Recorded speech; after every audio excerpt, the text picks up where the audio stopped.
Chers frères, aujourd'hui nous allons commencer la semaine 5 de la nouvelle nourriture quotidienne. Et le thème de cette semaine, c'est le Christ crucifié. Le thème général de cette nourriture quotidienne que nous utilisons est Christ, la puissance de Dieu et la sagesse de Dieu. Olá, queridos irmãos. Basé sur 1 Corinthiens. Et aujourd'hui, nous allons entrer dans 1 Corinthiens. Dans les semaines antérieures, on a fait une révision et aussi une conclusion de tout ce qu'on a vu. Mais aujourd'hui, nous allons entrer dans 1 Corinthiens au chapitre 1. Et aujourd'hui, nous allons voir les versets 1 à 24. Donc, avant de continuer sur ce tutoriel, il serait important que vous lisiez déjà d'une manière avec attention les versets 1 à 24 du chapitre 1. C'est un sujet qui est très vaste et très riche. Alors, il serait difficile en 20 minutes de parler tout ce que nous avons envie de parler. C'est pour ça que nous avons la nourriture quotidienne et nous espérons que vous puissiez lire semaine après semaine et tous les versets avec prière. Tout est important. Et aussi transformer certains versets en prière. C'est une pratique que nous avons dans la vie d'église que nous appelons lire, prier la parole. Il ne s'agit pas tout simplement de lire, mais c'est d'utiliser les paroles du verset comme prière. Et cela rend notre prière très riche et nous fait sortir de nos prières de routine, nos prières traditionnelles. Et nous allons donc passer au niveau supérieur. Et nous allons prier donc en touchant le cœur de Dieu. Donc, pour commencer, je vais parler rapidement du thème de lundi, qui est un peu le tableau de fond. Nous savons que Corinthe se trouvait dans la Grèce antique et dans la province de l'Achaïe, et qui est liée au continent par un isthme. Et donc, il s'agissait d'une péninsule, et cet isthme, c'est la Grèce d'aujourd'hui. Et sur cette péninsule se trouvait la ville de Corinthe, qui était une ville très prospère, avec une économie forte. Il y avait là aussi une base militaire, il y avait beaucoup de soldats, et la ville s'est beaucoup développée. C'était un centre de pèlerinage, il y avait beaucoup de commerçants, et c'était une ville qui avait entre 600 000 habitants, avec presque un grand nombre d'esclaves.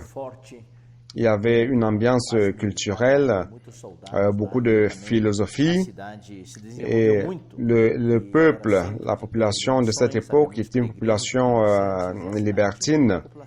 C'était un peuple qui, d'un côté, était très cultivé, mais en même temps impliqué dans beaucoup de péchés, l'idolâtrie, la fornication, beaucoup de libertinage sexuel.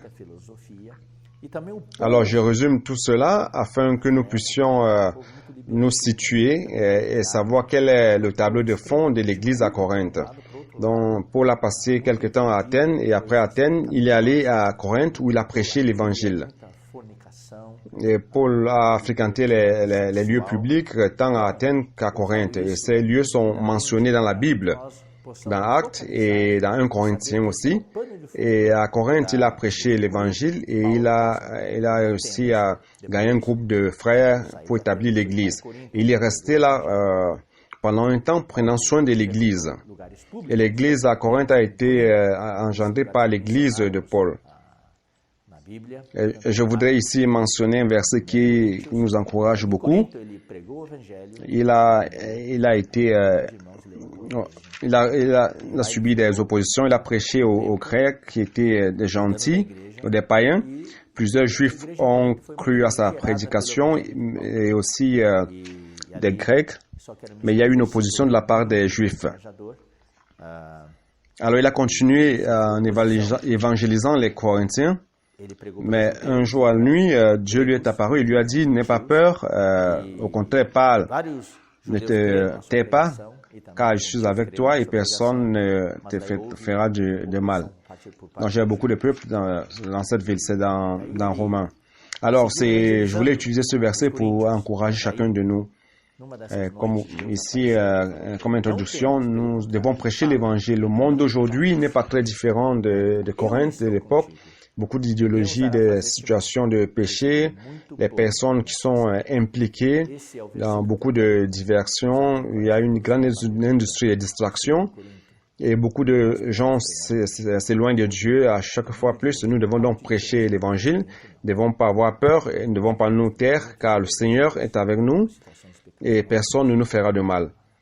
Donc, nous devons prier pour ce pays, pour ses gouvernants, pour les situations, les inondations, beaucoup de personnes qui meurent, beaucoup de calamités naturelles, des situations d'instabilité politique, économique et sociale.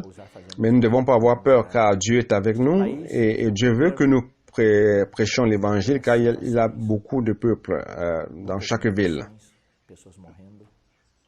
Alors, l'église de Corinthe, il y avait ce problème-là. Dans l'église, il y avait des Grecs, des Juifs. Et cela apportait déjà un très grand conflit, tant culturel que religieux, à cause de leur passé, de leur histoire. Et aussi, les croyances étaient différentes.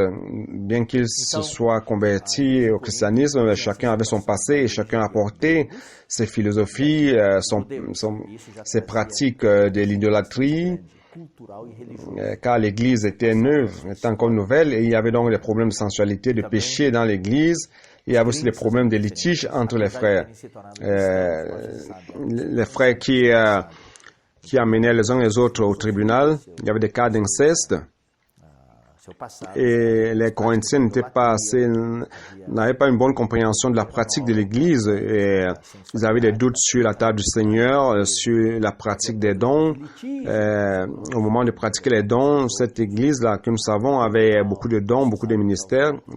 Dieu avait beaucoup béni cette Église-là. Mais lorsqu'il s'agissait de pratiquer ces dons, il y avait beaucoup de doutes, de conflits. Il y avait des préférences, certains qui préféraient Paul, d'autres Pierre, et un autre groupe qui préférait Apollos, qui était très éloquent. D'autres, certains disaient non, nous étions de Christ. Donc il y avait beaucoup de divisions dans l'Église. Il y avait beaucoup de problèmes. Si nous voyons, on peut diviser tous ces problèmes en 11 grandes catégories. Alors, la question que nous nous posons, c'est celle-ci. Est-ce que nous allons nous concentrer sur les problèmes? C'est ce que je voudrais vous faire comprendre déjà dès le début de ce message. Et donc, notre étude de 1 Corinthiens, est-ce que allons-nous focaliser sur les problèmes?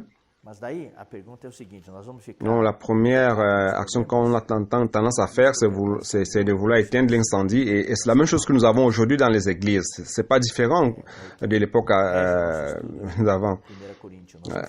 Donc, je vais prendre un exemple de l'hôpital. Ce serait intéressant de voir un hôpital qu'avec des personnes non malades, des personnes saines. Alors, si c'est le cas, donc l'hôpital n'a plus de lieu d'être, car le but de l'objectif, c'est de guérir des personnes malades. Aujourd'hui, le monde est malade, il y a des péchés. Jésus a dit que les personnes saines n'ont pas besoin de médecins, mais les malades, oui. Alors l'Église doit recevoir des personnes malades qui ont besoin de guérison, besoin de pardon, qui veulent avoir l'espérance dans la vie, qui veulent la joie. C'est pour cela que l'Église existe. Alors, nous ne devons pas nous focaliser sur les problèmes. S'il y a des problèmes, oui, les problèmes existent. Nous sommes des hommes, nous avons notre être naturel. C'est pour cela que 1 et 2, le premier et deuxième chapitre, parlent de Christ crucifié. Et d'ailleurs, le thème de cette semaine, c'est le Christ crucifié. Alors, la première tendance, c'est de vouloir regarder aux problèmes et vouloir essayer de les résoudre en utilisant le livre de 1 Corinthiens. Mais c'est vrai, Chers frères et sœurs, chers auditeurs, nous devons apprendre tout cela à travers nos études, à travers les tutoriels, à travers la lecture de la nourriture quotidienne. Nous allons apprendre à éclaircir les cas obscurs, mais c'est pas cela le but. Le but, c'est de connaître davantage Christ. Au milieu des problèmes, Paul, dans sa réponse, dans sa tentative de résolution des problèmes, il fait deux choses. La première chose, il présente Christ. Christ est comme un diamant. Vous savez, le fond qui supporte le diamant est toujours noir pour pouvoir mettre en exergue le diamant. Donc le diamant est mieux vu lorsque le fond est noir. Alors le tableau de fond de 1 Corinthiens est très noir, mais Christ est le diamant qui est mis en relief, qui est mis en exergue et qui nous est présenté. Alors ici dans 1 Corinthiens, il y a 20 éléments qui sont présentés, qui sont en relation à Christ. Et dans la page 64-65 de la nourriture quotidienne, il nous montre les points, je vais vous les mentionner. Dans le chapitre 1, Christ nous a montré comme la portion que Dieu nous a donnée dans l'Église pour notre joie. Et dans le chapitre 1 aussi, encore, au verset 24 à 30, Christ est montré comme la puissance de Dieu et la sagesse de Dieu. Christ est notre justice, sanctification et rédemption. Et le chapitre 2, Christ est révélé comme le Seigneur de gloire. Il est aussi les profondeurs de Dieu. Donc chacun de ces éléments pourrait être présenté dans plusieurs messages et présenter ce Christ avec beaucoup de détails. Le chapitre 3, Christ nous est présenté comme le fondement de l'édifice de Dieu. Il est le seul fondement. Le chapitre 5, il est présenté comme l'agneau de Pascal. Donc il est présenté comme le pain sans levain. Il est notre aliment spirituel, notre boisson spirituelle, notre rocher. Et ce rocher nous suit. Vous savez, où que vous soyez, il y a un rocher qui nous suit. Et ce rocher Christ, il sort de ce rocher de l'eau vivante pour satisfaire, pour étancher notre soif. Chapitre 11, il est montré comme la tête du corps. Chapitre 12, il est le corps du Christ. Chapitre 15, ici vers la fin, un Corinthien, il est présenté comme les prémices de la résurrection. Il est présenté comme le deuxième homme, le dernier Adam, c'est lui qui donne la vie.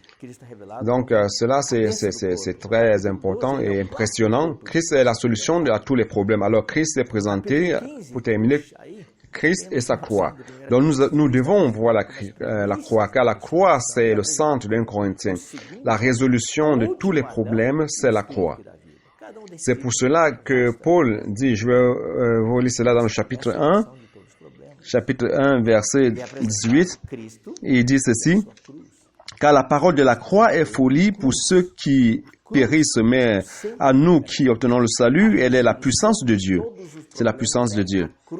Et aussi au verset 22, il dit ceci, « Puisque les Juifs demandent des miracles, et que les Grecs recherchent la sagesse. » C'est la situation d'aujourd'hui. Les Juifs recherchent la sagesse, ils veulent, les miracles.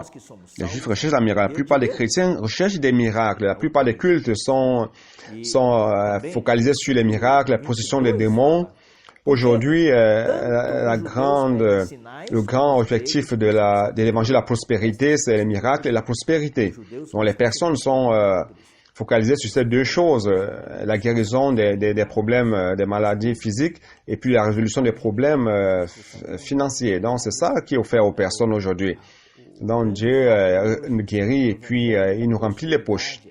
C'est vrai que Dieu est guéri, il résout nos problèmes, mais ce n'est pas cela le but de la Bible, ce n'est pas le but de l'Évangile. Le but de l'Évangile, c'est le salut, c'est la vie de Dieu, c'est notre croissance, devenir matures, devenir des vainqueurs, c'est-à-dire des enfants mâles que Dieu recherche aujourd'hui pour sa satisfaction, afin que l'Église soit le corps du Christ, la fiancée de Christ. Alors ici il dit que tant les Juifs recherchent les miracles et les Grecs recherchent la sagesse.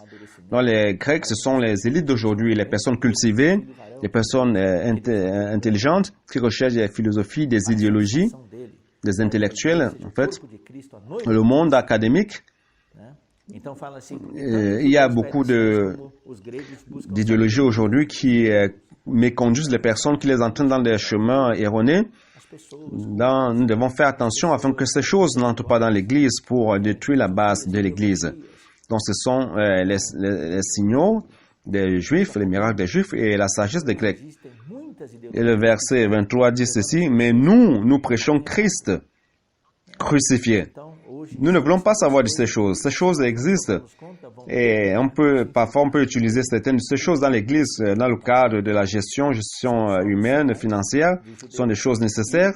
Certaines techniques, certaines ressources modernes de gestion, nous en avons besoin. Mais ces idéologies du genre, problème de mariage du même sexe, la révolution sexuelle, toutes ces choses, le féminisme, beaucoup de choses qui se multiplient aujourd'hui dans la société, l'homosexualité, des choses modernes qui avant étaient tabous dans le passé, aujourd'hui c'est devenu licite, qui vont à l'encontre de la Bible, problème du mariage, nous les rejetons.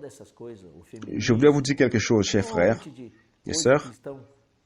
Nous devons retourner à la simplicité. Nous sommes devenus tellement compliqués. Dans cette première partie, je voulais dire une chose. Soyons simples, retournons à la simplicité. OK? Donc, nous prêchons Christ crucifié. Scandale pour les Juifs, folie pour les gentils. Donc, mais pour ceux qui sont appelés, nous prêchons Christ, puissance de Dieu et sagesse de Dieu.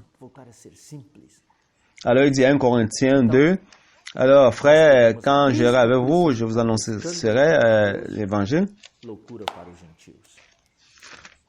Voilà.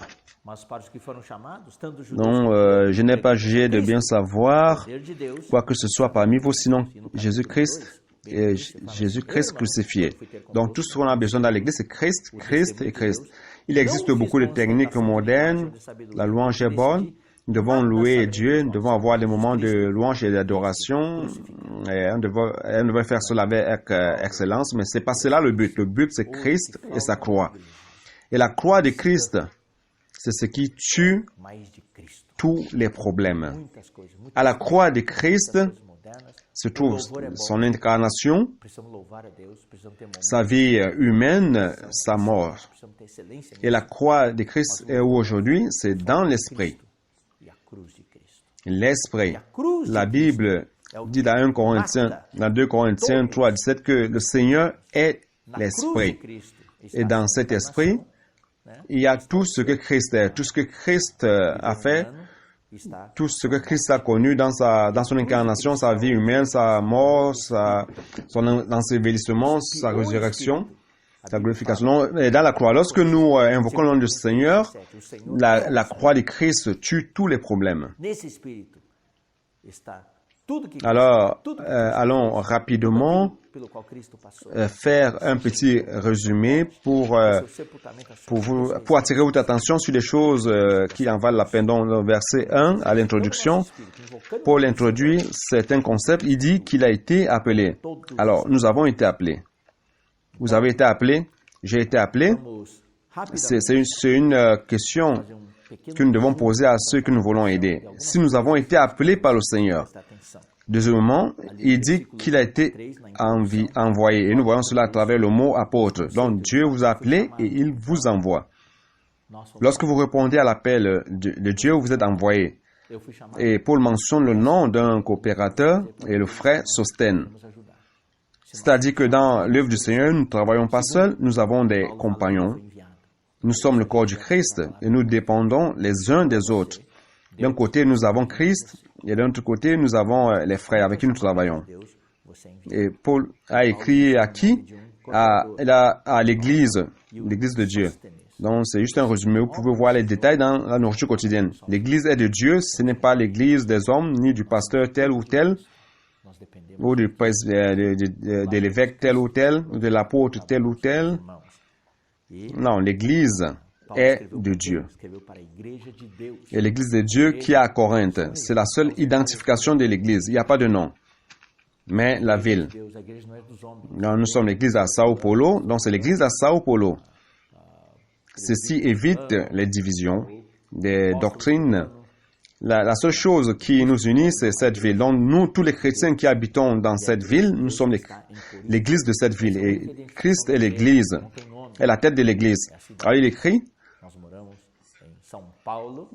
tous ceux qui, à l'Assemblée de Dieu qui est à Corinthe, sanctifiés dans le Seigneur, dans le Christ Jésus, sont appelés à tous ceux qui en tout lieu invoquent le nom du Seigneur. Donc ici, nous avons invoqué. Invoquons le nom du Seigneur et son identification. C'est pour cela que dans l'Église aujourd'hui, nous avons la pratique d'invoquer le nom du Seigneur Jésus. Oh, Seigneur Jésus. C'est pour ça que dans les réunions d'Église, nous invoquons. À la maison, nous invoquons. Oh, Seigneur Jésus. Oh, Seigneur Jésus. Donc, sur le chemin pour faire ce tutoriel, j'ai beaucoup invoqué. Oh, Seigneur Jésus. Et la deuxième partie, versets 4 à 9, nous voyons les dons. Paul dit qu'il ne manquait aucun don à Corinthe. Alors Dieu vous a donné un don, Dieu a donné un don à chacun de nous, et c'est de notre responsabilité de développer ce don dans l'Église. Donc, dans l'Église, nous sommes dans la grâce du Seigneur à travers sa parole et à travers la connaissance. La parole qui est dans le cœur de Dieu, il nous la donne, et nous, en écoutant la parole du Seigneur, nous recevons la connaissance. Et la connaissance, c'est notre perception de ce qui est dans le cœur de Dieu. Et à partir de là, nous exerçons notre don. Et le verset 9 dit, « Dieu par qui vous avez été appelés à la communion de son Fils Jésus-Christ, notre Seigneur, est fidèle. » Donc, nous sommes appelés à la communion de son Fils de Christ. C'est-à-dire que nous sommes appelés à participer à tout ce que Christ est. Dans 1 Corinthiens, puissance de Dieu, sagesse de Dieu, sanctification, rédemption, justice, tout ce que Dieu est. Il est le dernier Adam, il est l'Esprit qui donne la vie. Nous sommes appelés à cette communion, à participer. Continuons au verset 10, au verset 17. Il parle d'un problème qu'il y avait à Corinthe, la division, les préférences. Donc dans l'Église, nous ne devons pas avoir des préférences entre nous. En préférant un frère au détriment d'un autre, c'est une tendance que nous avons. Aimer plus d'un frère, sa manière de parler, ses gestes. Mais nous ne devons pas avoir cela. Nous ne devons pas avoir de préférences dans l'Église. Mais nous devons tout simplement aimer les frères, aimer être avec les frères et avoir Christ comme notre centre. Et n'avoir aucune préférence. Et aussi, Paul, au verset 10, ceci est très important, il dit ceci. « Or, je vous exhorte, frères, par le nom de notre Seigneur Jésus-Christ, à parler tous un même langage, et à ce qu'il n'y ait pas de division parmi vous, mais que vous soyez parfaitement unis dans un même sentiment et dans un même avis. » Ici, être unis dans un même sentiment, c'est la pensée. Et avoir un même avis, c'est l'opinion. Donc, on doit avoir la même pensée et la même opinion, c'est-à-dire parler la même chose. Donc, dans l'Église, Dieu veut que nous soyons un. Que nous soyons un. Dans notre pratique, la plupart du temps, à propos des fondements qui est Christ, à propos des vérités, nous n'avons pas beaucoup de problèmes, mais c'est au moment de pratiquer, au moment des orientations, qu'il y a des divergences. Alors, si vous lisez les versets qui apparaissent vendredi de la nourriture quotidienne, vous allez voir que Paul il parle de ce point-là avec beaucoup d'insistance. Il est très insistant. Par rapport à l'accueil des frères, nous devons avoir des faits généraux. On peut être évasif, mais à partir de l'orientation, il faut suivre exactement comme il a dit. Il ne fait pas de suggestions, mais il leur donne aux églises de faire exactement ce qu'il a dit. Il veut que les gens pensent la même chose, qu'ils fassent la même chose et qu'ils pratiquent la même chose. Donc, c'est quelque chose que les leaders de l'Église doivent faire. Alors, pour terminer, la croix, on a déjà parlé de la croix bien avant. La croix, c'est la puissance de Dieu. La croix, c'est la puissance de Dieu. La croix, c'est la solution. Aujourd'hui, dans l'Église, il manque le message de la croix, la leçon de la croix. Il y a beaucoup de liberté. Parfois, nous laissons notre âme et nos sentiments faire des choses, mais nous devons permettre que la croix de Christ puisse entrer dans notre vie et dans notre service dans l'Église, afin d'équilibrer les choses, pour faire mourir tout ce qui est naturel, tout ce qui n'est pas de Dieu, et afin que l'Esprit ait la liberté. Amen. Ceci est le résumé de cette semaine. J'espère que cela puisse vous aider à extraire davantage. Mais à cause du temps, vous savez, cette semaine, les sujets sont très vastes et à cause du temps, nous ne pouvons pas donner tous les détails, mais il faut que vous lisiez les détails. Donc, ce que je voulais vous montrer au début de ce tutoriel, c'est de vous montrer que Christ et sa croix sont le centre de ce livre. Tout ce que Christ est. Nous ne devons pas nous focaliser sur les problèmes. C'est vrai qu'il faut apprendre à résoudre les problèmes. Mais nous devons avoir Christ comme centre, comme but, comme objectif, tout ce qu'il est, et la croix de Christ. Donc, Christ crucifié, c'est la solution à tous les problèmes. C'est notre but dans l'Église. Que Dieu vous bénisse et à la prochaine opportunité. Precisamos sim aprender a resolver os problemas e a tratar com eles, mas nós precisamos ter Cristo como centro, como foco, tudo que Cristo é. E a cruz de Cristo. Cristo crucificado é a solução para todos os problemas. É o nosso foco na igreja. Deus abençoe você. Até a próxima oportunidade.